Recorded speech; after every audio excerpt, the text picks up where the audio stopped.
अमला और संकलिठा ते हुंती परित संसारी। बोलिए भगवान महावीर पावन चरित गुरुदेव जी। बंधु मन वच काय भव सागर को तरण में करो हमारी सहाय। जिन शासन जिन वाणी सदा जयवंत हो। श्रवण संग सदा अविचल मंगल हो। मुक्ति को प्राप्त श्रमण भगवान महावीर स्वामी उनकी परम पावन कल्याणी भागवती वाणी वाचक प्रमुख श्री इंद्रभूति गौतम आदि गणधर भगवंत जुग प्रधानाचार्य परम पूज्य श्री सुधर्मा स्वामी जी महाराज उनकी परम पावन पाठ परंपरा वर्तमान आचार्य ध्यान योगी परम पूज्य श्री शिव मुनि जी महाराज एवं गुरुजन सबके पावन चरण सरोजों में मेरा अनंत अनंत बार वंदना नमस्कार। उपस्थित धर्म प्रेमी सज्जनों, माताओं तथा बहनों, 9 तत्व का वर्णन चल रहा है। जीव अजीव, पुण्य पाप, आश्रव संबर, निर्जरा बंध और मोक्ष। अभी तो जीव का वर्णन नारकियों का सुना चुके, त्रयंचों का सुनाना प्रारंभ किया। त्रयंच पशुओं का संसार। जब जीव अजीव को जानेंगे ही नहीं तो दया कैसे पलेगी। भगवान कहते हैं जो जीव को नहीं जानता और जीव को नहीं जानता, जो जीव अजीव को नहीं जानता, कहं सो नाही संयम, वह संयम को कैसे जाने। जब संयम को जानेगा नहीं तो पालन कैसे करे। कहा है यदि एक साधु साध्वी की तो बात दूर, एक श्रावक श्राविका को भी जीव अजीव का ज्ञान नहीं है तो वह शुद्ध समायिक भी नहीं कर सकता, क्योंकि समायिक के अंदर करुणा भाव है प्राणी मात्र के प्रति। मैंने सब जीवों को अभयदान दिया, अब मैं किसी जीव की हिंसा नहीं करूंगा, केवल 2 घड़ी के लिए त्याग। तो जानते हैं जैसे आपका बैंक में कराया गया फिक्स जो पैसा है वो बढ़ता है और सुरक्षित भी रहता है, ऐसे ही जब आत्मा एक नियम के अंदर बंध जाता है तो वो आत्मा सुरक्षित भी रहता है। पाप के आगमन रुक गया। दूसरा, जहां पर इंद्रियों का मन का निरोध करना पड़ता है। तपस्याएं तो बहुत हैं, लेकिन मन का इंद्रियों का निरोध बहुत बड़ी तपस्या है। कहते हैं मुसीबतों का रास्ता कौन सा है, वह इंद्रियों का असंयम है। जिसकी इंद्रियां अपने बस में नहीं है, कहते हैं अध्यात्म साधना तो दूर की बात, वह लौकिक साधना भी नहीं कर सकता। वह किसी क्षेत्र में सफलता का अधिकारी नहीं बनता। इसलिए सफलता पाने के लिए मन और इंद्रियों का अपने बस में होना परम आवश्यक है, लेकिन मन और इंद्रियों को वश में करना कोई बच्चों का खेल थोड़ा है। साधक सारी आयु भर साधना करते हैं, लेकिन जब परीक्षा का समय आता है तो क्या हो जाते हैं? फेल हो जाते हैं। ऐसा क्यों हुआ? कहा है सफल होने वाला तो कोई बिरला साधक होता है। जैसे कहते हैं राधा वेद बींदने के लिए आए तो बहुत थे, लेकिन सफलता केवल अर्जुन को मिली। ऐसा जे राधा वेद से भी अनंत गुना मुश्किल काम है। कौन सा? मन और इंद्रियों को वश करना। इनको वश करने के लिए मौनी कर्म का अपने कंट्रोल में होना जरूरी है। मौनी कर्म का कंट्रोल वश कैसे होगा? वो तपस्या के द्वारा होगा। तपस्या होगी, पाप कर्म क्षीण होंगे, मौनी कर्म हल्का पड़ेगा। जैसे जानते हैं ना, जितनी गर्मी बढ़ती है पारा फैलता है, गर्मी घटती है और पारा क्या होता है? सिकुड़ता है। ऐसे ही जितना मौनी कर्म उग्र होता है, मन इंद्रियां कषायों में उतनी चंचलता आती है। मौनी कर्म जितना सिकुड़ता है, इनके अंदर स्थिरता आती है। तो ये सारा मौनी कर्म कमजोर कैसे होगा? तो जैसे पहले सारा ये ज्ञान पाना होगा जीव अजीवादि तत्वों का। इन संसार के विषयों की असारता को समझना होगा। जीव संसार के सुखों के लिए सारा जीवन लगा देता है, क्या मिलता है उसको? सारा जीवन लगा देता है। क्या उसकी भूख मिट जाती है? क्या उसकी प्यास मिटती है? क्या उसको शांति मिल जाती है? कहते हैं मनुष्यों के सुख क्या? चुल्लू भर। चुल्लू भर क्या होता है? थोड़े से। और देवताओं के सुख है समुद्र के समान। देवताओं के सुख समुद्र के समान। कहते हैं जब समुद्र के समान सुखों से आत्मा की भूख नहीं मिटी तो क्या चुल्लू भर से मिट जाएगी? आशा रखनी ही व्यर्थ है। आचार्य भगवंतों के वचन है, जब देवता काल धर्म को प्राप्त होने को होते ना, तो दो शब्दों के माध्यम से उनका वर्णन किया है। अतित्था, अकामा। ना उनको तृप्ति थी, ना उनकी कामनाएं शांत हुई थी। कहते सारा दिन खाता रहा, खिलाने वाले थक गए, रोटी बनाने वाले थक गए, लेकिन खाने वाला कहता मेरी तो भूख नहीं मिटी, मेरी भूख नहीं मिटी। फिर वो कहते हैं इसके पेट के अंदर कौन बैठा हुआ है? कोई जिन्न बैठा है, कोई पिशाच बैठा है, कोई भूत बैठा है। पेट तो छोटा सा है और सारी रोटियां खा गया और कहता मेरी भूख नहीं मिटी। कमाल की बात है।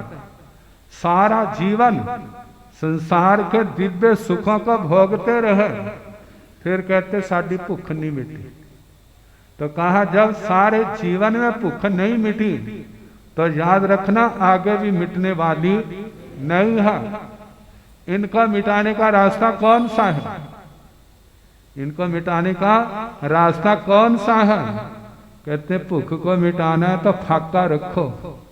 जानते हैं फाका क्या होता है? पंजाबी का शब्द है फाका। खाना छोड़ दो। देखो एक दिन भूख लगती है, दूसरे दिन भूख नहीं लगती।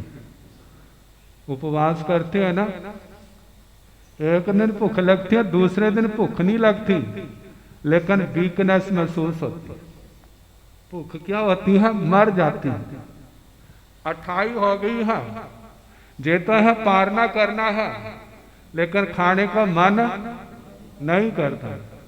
कहते जैसे किसी मरे के ऊपर अमृत छिड़क देते हैं वह जी उठता है, ऐसे इस मरी हुई भूख के ऊपर जब अन्न के कण पानी के रूप में, भोजन आदि के रूप में डाले जाते हैं, तो जैसे अमृत से वो जागता है ना, ऐसा इससे भूख भी क्या होती, फिर धीरे धीरे जागने लगती है। 2-4 दिन के बाद फिर नहीं कहता मेरे को भूख नहीं है, फिर तो कहता और लाओ।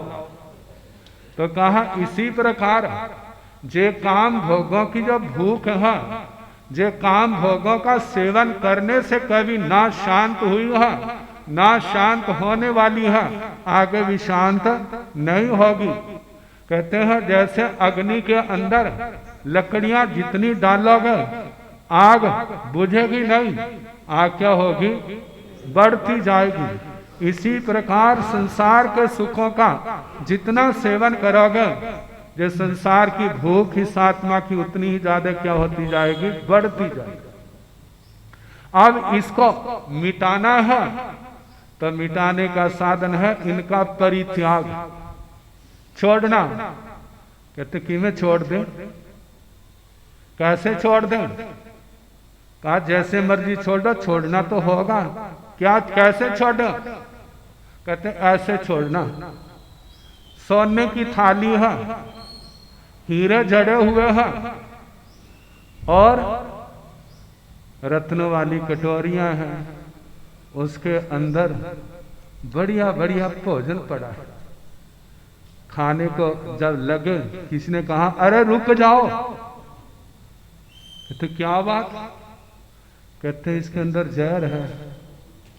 क्या इसके अंदर जहर है? कहते तेरे को कैसे पता? कहते मैंने तेरे को बता दिया, खा के देख ले, जब मरेगा ना फिर प्रैक्टिकल हो जाएगा। अब दिमाग पर क्या हो जाएगा, उसके दिमाग के अंदर भूत आ गया। अरे जो सचमुच जहर हुआ तो क्या होगा, खाऊंगा तो क्या होगा, मर जाऊंगा, क्या करूं, किसी को खिलाऊं भला? और थोड़ा सा निकालता देखता है, इसको रख देता हूं, जो ऊपर मक्खी बैठी ना, मक्खी मर गई तो इसका मतलब सच है, और मक्खी ना मरी तो इसका मतलब झूठ है। अब जैसे उसने रखा, मक्खी बैठी है और थोड़ी देर बाद क्या हो गई, मर गई वो। और उसका विश्वास हो गया ना, और उसको खाएगा, क्या करेगा वो? देने वाले के मत्थे पर मारेगा। कहते मैंने तेरा क्या बुरा किया कि मेरे को जहर वाला भोजन खिला रहा है? कहते छोड़ा ना, छोड़ा ना उस भोजन को, थाली को भी छोड़ देगा। तो इसलिए कहा जाता है ऋषियों के वचन, विषयान विषवत परित्यज, विषयान विषवत परित्यज। जे जो इंद्रियों के विषय है, शब्द रूप गंध रस स्पर्श, जे काम भोग, इनको ऐसे छोड़ दो जैसे जहर वाले भोजन को छोड़ देते हो। जब व्यक्ति को पता चल जाता है तो छोड़ देता है, जब नहीं पता चलता, कितनी बार सुनते जहर के समान है, लेकिन विश्वास नहीं ना आता। क्यों नहीं आता? लेकिन जब कब आएगा, जब वो मक्खी मरी, ऐसे कोई उसके सामने कोई मरेगा ना, फिर भी वो सोचेगा मोह का पर्दा इतना है, किसकी गलती होगी? जो इस भोजन के अंदर दोष नहीं है, काम भोगों के अंदर दोष नहीं है, जो उसकी अज्ञानता है। चक्रवर्तियों ने राज छोड़ दी, चक्रवर्ती की समृद्धि छोड़ दी।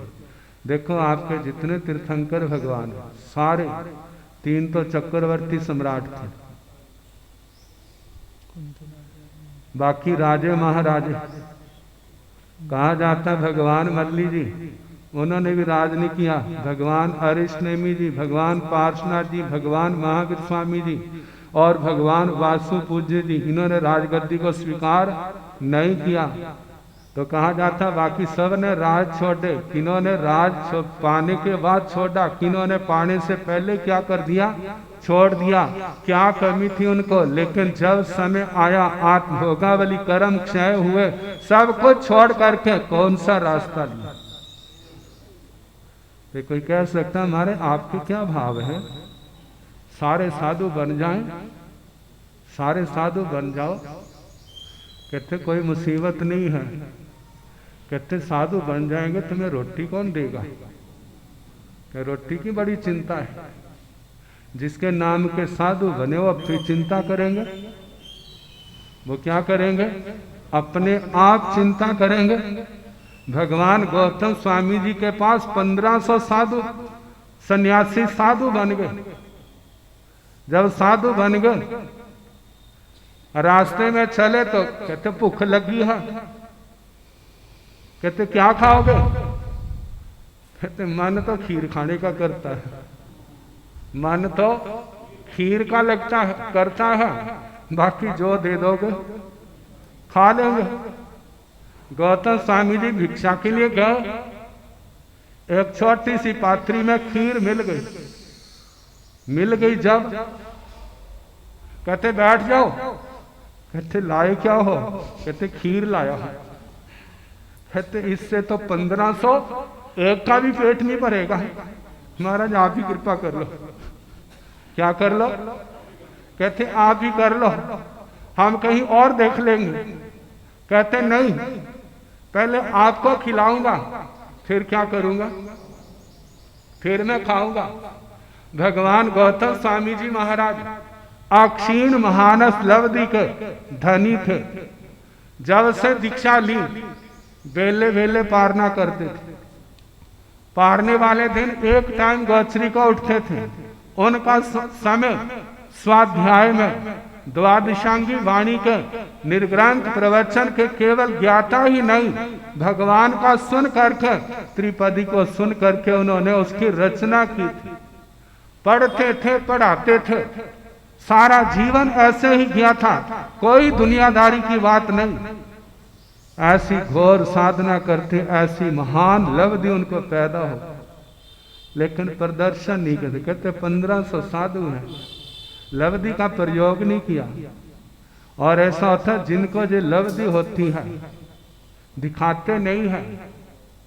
जिस रसोई से वो भोजन लेकर के आए हैं, उसमें से 10,000 लोग भी क्यों ना खाना खा जाए, जब तक वो संत जो भिक्षा लेके गया है, जब तक वो खाएगा नहीं, वो खत्म नहीं होगी। और जिस पात्र में इस लब्धि वाला संत साध्वी मतलब गोचरी को लेकर के आए हैं, जब तक वो स्वयं गोचरी नहीं करेंगे, उसमें से 1000, 10,000 कितने भी साधु खाना खा लें, वो खाना वैसे का वैसा ही रहेगा।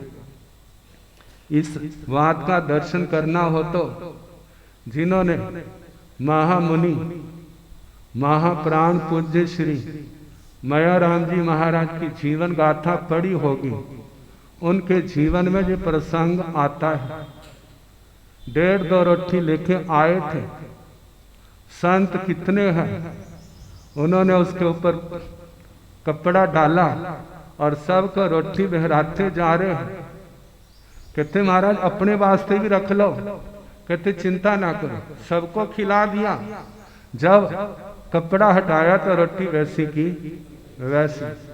बड़ी पुण्यवान, जिसको कहते हैं यति, इंद्रिय विजेता, कषायों के विजेता, मन को जीतने वाले, कामदेव को जीतने वाले ऐसे महामुनीश्वर थे। और गौतम स्वामी जी महाराज तो श्रुत केवली भगवान थे, द्वादशांगी वाणी के केवल ज्ञाता ही नहीं रचयिता थे। 15 से 1500 को क्या कर दी, भरपेट खीर खिला दी। सारे अखा मलमल के देख रहे हैं जी क्या बात है, जे पात्री छोटी सी पात्री है, जे क्या है भला।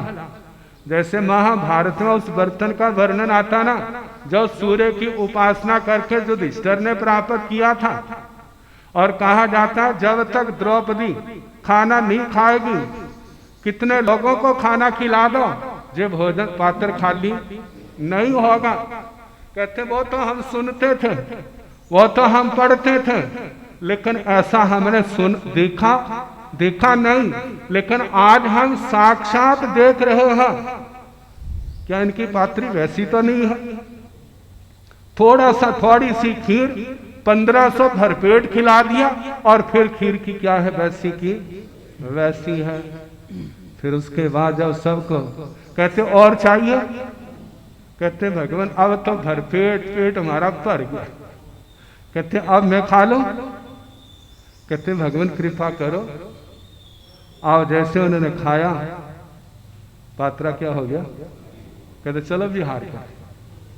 जिनके बारे में कहा जाता है रास्ते में भगवान की जीवन गाथा सुना रहे हैं, हमारे भगवान कैसे हैं।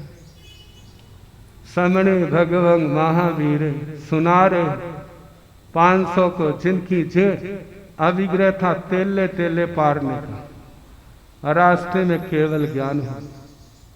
जिस समय समोसरण के पास पहुंचे, 500 को जो बेले बेले करने वाले थे उनको केवल ज्ञान हो गया। जैसे भगवान के समोसरण में दर्शन किए हैं, जो रोज एक दिन छोड़ के उपवास करने वाले थे उनको क्या हो गया, केवल ज्ञान हो गया। तो वो सारे समझाते आ रहे थे श्री गौतम स्वामी, सारा समोसरण का हाल।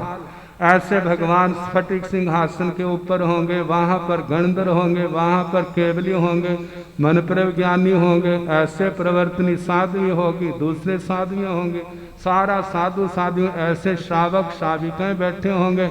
आपने ऐसे जाना, पहले भगवान को वंदना करना, गणधर भगवंतों को वंदना करना, केवली भगवंतों को वंदना करना, करते करते फिर तुम्हारा नंबर आएगा तो वहां आपने बैठ जाना।